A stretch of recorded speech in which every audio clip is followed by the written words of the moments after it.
What if I told you that one of the most advanced civilizations in human history didn't fall in war, wasn't destroyed by invaders, and didn't collapse in chaos? It simply disappeared. No final battle, no burning cities, no clear explanation, just silence. Picture this. Around 2600 BCE, in a vast region stretching across modern-day Pakistan and northwest India, a civilization was thriving. We call it the Indus Valley Civilization, but the people who built it, we don't even know what they called themselves. And that is where the mystery begins. Let me ask you something. When you think of ancient civilizations, what comes to mind? Kings? Empires? Massive monuments built to glorify rulers? That's what we see in places like Egypt and Mesopotamia. But here, something is different. There are no grand palaces, no massive statues of kings, no royal tombs filled with treasures. Instead, we find perfectly planned cities, straight roads laid out in grid patterns, houses built with standardized bricks, advanced drainage systems connected to almost every home. Think about that. Over 4,000 years ago, these people created urban systems that some modern cities still struggle to match. And yet, we have no idea who ruled them, or if anyone ruled them at all. Now imagine this. You're living in one of their cities. Let's say Mohenjo-Daro. You wake up in the morning. The streets are clean. Water flows through a sophisticated drainage system. Markets are active with trade. Merchants are exchanging goods with distant lands like Mesopotamia. Life feels stable, organized, predictable, safe. This isn't a struggling civilization. This is a thriving one. And that's exactly what makes what happens next so unsettling. Because something changes, not suddenly, not violently, but slowly, quietly, almost invisibly. And this is where the mystery deepens. Let me ask you something important. If a civilization collapses, what do we usually expect to find? Signs of war, right? Burned buildings, weapons scattered across the ground, mass graves, destruction layers in the soil. But here, none of that exists. No clear evidence of large-scale warfare. No signs of massive destruction. Just abandoned cities, entire urban centers left behind. Think about that for a moment. People didn't flee in panic. They didn't die in battle. They left. But why? Here's where things get even more fascinating. The cities of this civilization, like Harappa, Mohenjo-Daro, and Dalavera, weren't random settlements. They were engineered. Every street followed a plan. Every building aligned with a system. Every brick followed a standard size. This level of organization suggests something powerful. A central authority, a governing system, a structure that controlled how cities were built. And yet, we have no evidence of rulers. No inscriptions declaring power. No monuments celebrating leaders. It's almost as if this civilization functioned without the kind of hierarchy we see everywhere else. So let me ask you again. How do you build one of the most advanced urban civilizations in history without leaving behind any clear sign of who was in charge? And then, there's the biggest mystery of all, their writing system, the Indus script, small symbols carved into seals, pottery, and artifacts. Hundreds of signs, repeated patterns, clearly a form of communication. But here's the problem. We still can't read it. After decades of research, countless attempts, no one has been able to fully decode it. Which means we don't know their stories. We don't know their beliefs. We don't know their history from their own perspective. It's like discovering an entire world without a voice. Now think about this. What if everything we know about them is only what they left behind physically? Buildings, tools, artifacts, but none of their thoughts, none of their explanations, none of their warnings. What if the answer to their disappearance was written down somewhere, and we simply can't understand it? Now let's go back to that moment, the slow shift, the quiet change, because whatever happened, it didn't happen overnight. Cities didn't suddenly collapse. Instead, they began to decline. Gradually, population decreased, urban systems weakened, trade connections faded, and then people started leaving. Not all at once, but steadily, silently, almost as if they knew something was coming. And here's what makes this truly unsettling. There is no single clear explanation, no definitive answer. Only theories, possibilities, clues scattered across time. So let me ask you one more question. What does it take to make an entire civilization walk away from everything they built? From their homes, their cities, their entire way of life? Was it fear? Was it survival? Or was it something we still don't understand? Because in the end, the most powerful part of this mystery isn't what we know. It's what we don't. The Indus Valley Civilization didn't collapse like other empires. It didn't leave behind a dramatic ending. It left behind questions. And sometimes questions are more haunting than answers. In the next part, we're going to explore the theories: climate change, river shifts, disease, migration, and one possibility that might completely change how we see this civilization. Because what if they didn't disappear at all? What if they're still here, hidden in plain sight? What if the reason behind their disappearance was not sudden, not violent, but something far more terrifying, something they couldn't fight? Let's go back to that moment when everything began to change. At first, it wasn't obvious. No alarms, no chaos, no signs of panic. Life in the cities continued. Markets still operated. Streets were still organized. Water still flowed through the drainage systems. But slowly, almost invisibly, something began to shift. And the first clue lies in something every civilization depends on: water. Now think about this. The Indus River was the lifeline of this entire civilization. It wasn't just a river, it was survival. It supported agriculture, trade, transportation, life itself. But what if that lifeline began to fail? Scientific evidence suggests that around the time this civilization started declining, the climate began to change. Monsoon patterns weakened. Rainfall became unpredictable. Rivers that once flowed strongly began to shrink or even disappear. Imagine waking up one day and the river your entire city depends on is no longer reliable. Crops begin to fail. Food becomes scarce. Trade starts to weaken. And suddenly, survival becomes uncertain. But here's the question. Would climate change alone be enough to erase one of the most advanced civilizations of its time? Or was this just the beginning? Because there's another theory, one that might be even more disturbing.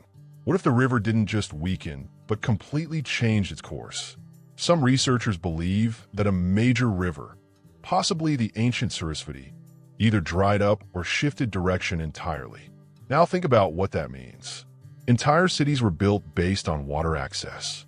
Their location wasn't random, it was strategic. If the river moved, those cities would be left stranded. No water, no farming, no trade routes, no future. And unlike modern societies, they couldn't just build pipelines or transport water over long distances. So what do? You leave, not in panic, but in necessity. One family at a time, one group at a time, one city at a time. And slowly, those great urban centers begin to empty. Not destroyed, not conquered, just abandoned. But here's where it gets even more interesting. Archaeological evidence shows that many of these cities were not left in chaos. Houses weren't burned. Streets weren't filled with debris. There were no signs of violent conflict. It almost feels organized, intentional, as if people knew they had to leave and prepared for it. But prepared for what? Because climate and rivers might explain decline, but they don't fully explain disappearance. And that brings us to another possibility: disease. Now imagine this scenario: a dense urban environment, thousands of people living close together, limited medical knowledge, perfect conditions for something to spread fast. What if a disease began to move through the population? At first, a few people fall sick, then more, then entire neighborhoods. Panic doesn't happen immediately. People try to continue life as normal, but slowly, fear spreads. And then comes the realization: staying means death. Leaving might mean survival. So people begin to move, not all at once, but steadily, carrying what they can, leaving behind what they must. And over time, the cities begin to empty again. But here's the problem with this theory. Where are the bodies? Where are the mass graves? Where is the physical evidence of a large-scale epidemic? Once again, we're left with questions. Now let's consider something even more unexpected. What if nothing destroyed them at all? What if they simply changed? Some historians believe that the people of the Indus Valley Civilization didn't vanish, they migrated. Instead of living in large cities, they moved into smaller rural communities. Why? Because maintaining massive urban centers requires stability. Stable water, stable food supply, stable trade. Once those systems weaken, cities stop making sense. So people adapt. They spread out. They build smaller settlements. They change their way of life.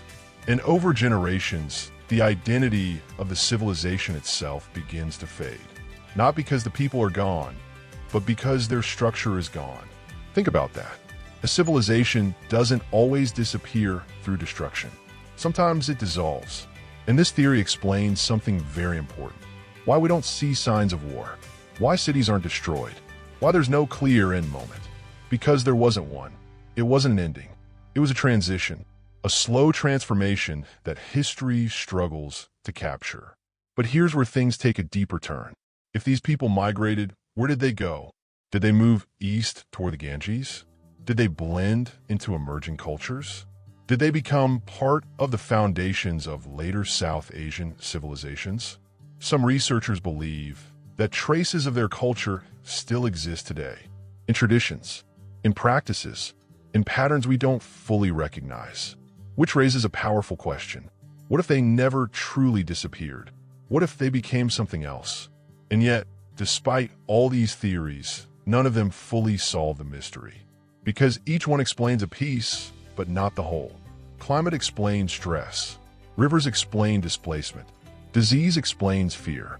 Migration explains disappearance.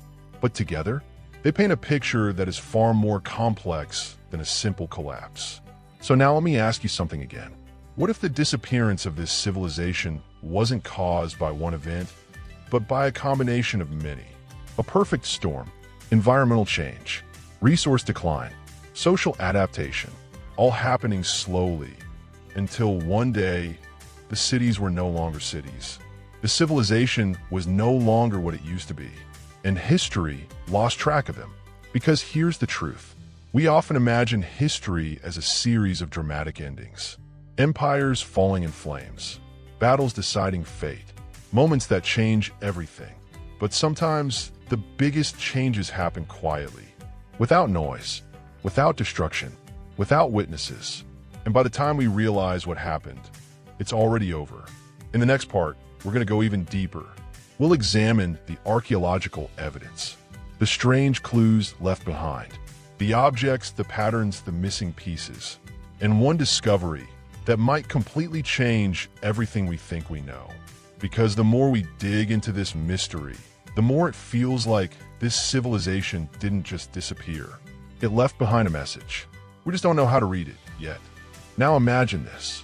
For decades, archaeologists have been digging, scanning, analyzing, trying to piece together what really happened. From the ruins of ancient cities to the dry beds of forgotten rivers, to artifacts buried deep beneath layers of time. Every discovery brings us closer, and yet somehow the mystery only deepens. Because sometimes what we don't find is just as important as what we do. Let's start with the cities themselves. When archaeologists first uncovered places like Mohenjo-Daro and Harappa, they expected to find signs of a dramatic end. Burned walls, collapsed structures, weapons scattered across the streets. But that's not what they found. Instead, they found order. Streets still aligned, buildings still standing, drainage systems still intact. It didn't look like a city that had been destroyed. It looked like a city that had been left behind. And that changes everything. Because abandonment tells a very different story than destruction. It suggests time, decision-making, possibly even planning. Now think about that. If people had time to leave, why didn't they come back? One of the most puzzling discoveries comes from inside the homes. Archaeologists found everyday objects still in place. Pottery, tools, household items. But here's what's strange. They didn't find large amounts of valuables. It's as if people took what mattered most and left the rest. Not in panic, but with intention. Almost like they knew they wouldn't return. And then there are the skeletons. In Mohenjo-Daro, a small number of human remains were found scattered across the city. At first glance, This seemed like evidence of a violent end. But when scientists studied them more closely, something didn't add up. There weren't enough bodies for a mass disaster. No signs of widespread injuries. No clear evidence of battle. In fact, many of these skeletons appeared to be from different time periods, which suggests something unexpected. These weren't victims of a single catastrophic event. They were isolated cases. Over time, again, pointing away from sudden destruction and towards something slower. Now let's talk about trade, because trade is one of the strongest indicators of a civilization's health. At its peak, the Indus Valley Civilization had active trade connections with regions like Mesopotamia. Goods moved across long distances. Seals, beads, metals, all exchanged in a complex network. But then, that network started to break. Archaeological evidence shows a decline in imported materials. Fewer trade goods, less interaction with distant regions, and eventually almost none. Now ask yourself this. What happens to a civilization when its trade collapses? Resources become limited, economies weaken, cities struggle to sustain themselves, and people start to leave. But here's where things get even more intriguing. The later settlements, those that came after the major cities, were very different. Smaller, less organized, less advanced in construction. It's almost as if the knowledge that once built great cities began to fade. Or perhaps it was no longer needed, because people were no longer living in large urban centers.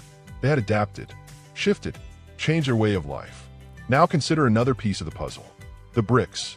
Earlier, we talked about how standardized bricks were a defining feature of this civilization. Every city followed the same proportions, the same measurements, the same system. But in later periods, that standardization disappears. Bricks become inconsistent. Construction becomes less precise, which tells us something critical. The system that once controlled and maintained uniformity was gone. Whatever organization existed before, it no longer held power. And without it, the civilization began to lose its structure. But perhaps the most haunting clue of all is the silence. No written records explaining what happened. No final inscriptions. No messages left behind saying, "This is why we left." Just absence. And that absence forces us to rely on fragments. Clues that don't always fit perfectly together. Now let me ask you something. What if we're looking at this the wrong way? What if we keep expecting a dramatic ending, when the truth is something far more subtle? Because all the evidence points in one direction, not toward destruction, but toward transformation, a slow unraveling, a gradual shift from one way of life to another. But even then, there are still unanswered questions. Why did such an advanced system not recover? Why didn't the cities rebuild? Why didn't people return once conditions improved? Unless something had fundamentally changed, not just in the environment, but in the people themselves. And that brings us to a chilling possibility. What if the civilization didn't just lose its cities, but lost its identity? Over generations, as people moved, adapted, and blended with other groups, the original structure disappeared. The memory faded. The systems were forgotten, until eventually, there was no Indus Valley Civilization left. Only descendants, living different lives, with no connection to what once existed. Think about how powerful that is. A civilization doesn't need to be destroyed to be lost. It just needs to be forgotten. And yet, despite all this evidence, there are still gaps, still missing pieces, still questions that refuse to be answered. Because the more we uncover, the more we realize we're only seeing part of the picture. In the next part, we're going to explore something even deeper. Not just what happened to this civilization, but how its disappearance may have shaped the future. Its hidden influence, its possible connection to later cultures, and one idea that suggests this civilization didn't just vanish into history. It became part of something much bigger, something we might still be living with today. What if I told you that even though this civilization disappeared, its story didn't end there? Because sometimes history doesn't erase things, it transforms them. And if that's true, then the people of the Indus Valley Civilization didn't vanish, they evolved into something else. Let's take a step forward in time. After the great cities declined After people began leaving, after urban life slowly faded, new cultures began to rise in the Indian subcontinent. Different settlements, different lifestyles, different patterns of living. But here's the question. Were they really that different? Or were they connected? Some historians believe that the people who once lived in those great cities didn't disappear into nothing. They moved eastward toward the Ganges Plains, southward into rural regions, spreading across the land. And as they moved, they carried something with them. Not buildings, not cities, but ideas. Think about it. You can abandon a city. You can leave behind structures. But what about knowledge? What about habits, skills, traditions? Those travel with people. They survive. They adapt. Now here's where things get fascinating. Many elements of later South Asian cultures seem to echo features of the Indus Valley. Urban planning concepts, water management techniques, craft traditions, even certain symbolic patterns. It's not direct proof, but it's enough to raise a powerful possibility. What if the legacy of this civilization didn't disappear, but was absorbed into future societies? And then there's something even more mysterious. Cultural continuity. In some regions, archaeological layers show gradual transitions rather than sudden breaks. No sharp divide, no clear end, just slow change, like one chapter blending into another. Now let me ask you something. If a civilization slowly changes, spreads out, blends into others, at what point does it truly end? When its cities disappear, or when its identity is no longer recognized? Because those are two very different things. And this leads us to one of the most debated ideas. What if the Indus Valley Civilization is not lost, but hidden, not in ruins, but in living traditions? Consider daily life, agricultural practices that have existed for thousands of years, craft techniques passed down through generations, settlement patterns that still follow ancient logic. Are these coincidences or echoes of something older? Now here's where things take an even deeper turn. Language. We talked earlier about how the Indus script remains undeciphered. But what if, instead of disappearing, their language evolved, shifted over time, blended with others, until the original form was lost, but fragments remained, hidden in later linguistic patterns? This idea is controversial. There's no definitive proof, but it raises a powerful question. What if we're not looking at a lost civilization, but an unrecognized ancestor? And then there's genetics. Modern DNA studies have shown that populations in South Asia carry deep ancestral roots going back thousands of years. Now think about that. If people didn't disappear, if they continued living, migrating, adapting, then their genetic legacy would still exist today. And in many ways it does, which means the people of this civilization may not be gone at all. They may simply be us. But if that's true, then why did their advanced urban systems disappear? Why didn't those cities rebuild? Why did such a sophisticated way of life fade away? The answer might lie in something we often overlook: sustainability. Large cities require stability, water supply, food production, trade networks. If those systems break down, urban life becomes difficult to maintain. So people adapt. They simplify. They move to smaller communities. Not because they've lost knowledge, but because the environment no longer supports complexity. And over time, that complexity fades. Not suddenly, but gradually, until what once seemed advanced becomes unnecessary. Now, think about how different this is from the stories we're used to. We often imagine civilizations ending in dramatic ways. Wars, invasions, collapse.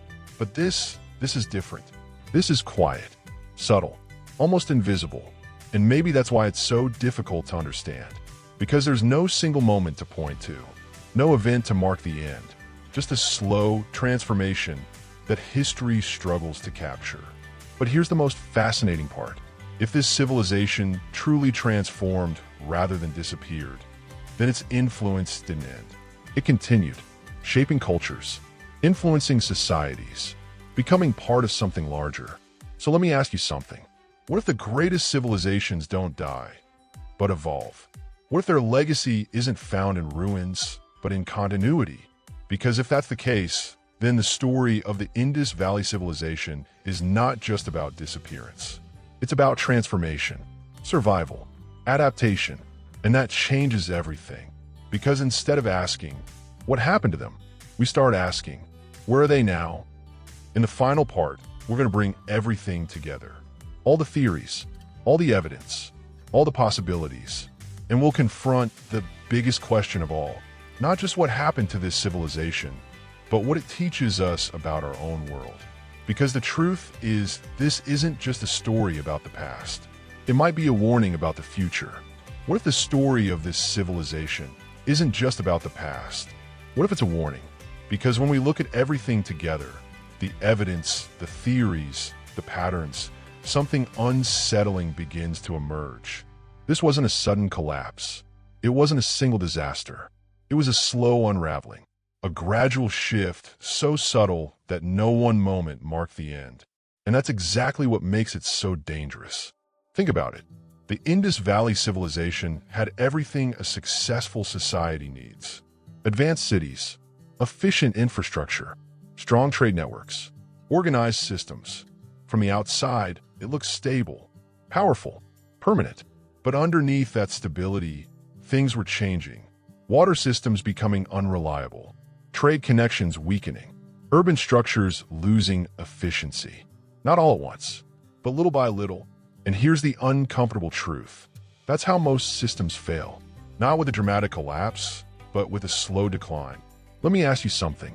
If you were living in that time, would you have noticed it? Would you have seen the warning signs? Or would life have felt normal? Because that's the most chilling part.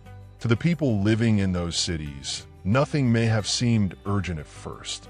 No sudden crisis, no immediate danger, just small changes, easily ignored, until they weren't. And this is where the story becomes more than history. Because the same patterns exist today, modern civilizations depend on systems just as fragile. Water, climate, trade, infrastructure. We assume stability. We assume continuity. We assume things will keep working because they always have. But history tells a different story. The people of the Indus Valley Civilization may have believed the same thing. Their cities had stood for centuries. Their systems had worked flawlessly. Why would they suddenly fail? But they did. Not instantly, not dramatically, but inevitably. And here's the question that changes everything. Was their disappearance a failure? Or was it a response? Because if you look at the evidence, there's no sign of chaos, no widespread destruction, no desperate last stand. Instead, there's adaptation, migration, transformation, survival, which suggests something powerful. They didn't wait for collapse. They moved before it was too late. Think about that. Instead of fighting to preserve a system that was breaking, they left it behind. They changed their way of life. They chose survival over structure. And maybe that's the real lesson. Because we often measure civilizations by what they build. Cities, monuments, systems. But maybe the true strength of a civilization is not in how long it lasts, but in how it adapts. Now, let's step back for a moment. After everything we've explored, climate change, river shifts, disease, migration, cultural transformation, we still don't have a single clear answer. And maybe we never will. But here's what we do have. A pattern. A story told through fragments. A civilization that didn't end in fire, but faded into history. And maybe that's why it still fascinates us. Because it challenges everything we expect. We look for dramatic endings, clear causes, definitive conclusions. But this story refuses to give us that. Instead, it leaves us with questions. And sometimes, questions are more powerful than answers. So let me ask you one final time. What happened to this civilization? Did it collapse? Did it migrate? Did it transform into something new? Or is the truth a combination of all three? Because maybe the real mystery isn't what happened to them. Maybe the real mystery is why we expect history to be simple. The Indus Valley Civilization reminds us that even the most advanced societies are fragile. That stability can be temporary. That change can be invisible until it's irreversible. And most importantly, it reminds us that disappearance doesn't always mean the end. Sometimes it means evolution. Their cities may be silent. Their language unreadable, their story incomplete, but their legacy, it didn't vanish. It changed form, and maybe that's the most powerful kind of survival. Because long after their walls crumbled, long after their streets emptied, long after their name was forgotten, their influence may still be here, hidden in culture, in people, in the very foundations of the world that followed. So the next time you think about lost civilizations, remember this. They're not always lost. Sometimes they're just no longer recognizable. And as long as there are questions, as long as there are mysteries waiting to be understood, their story isn't over. It's still being discovered.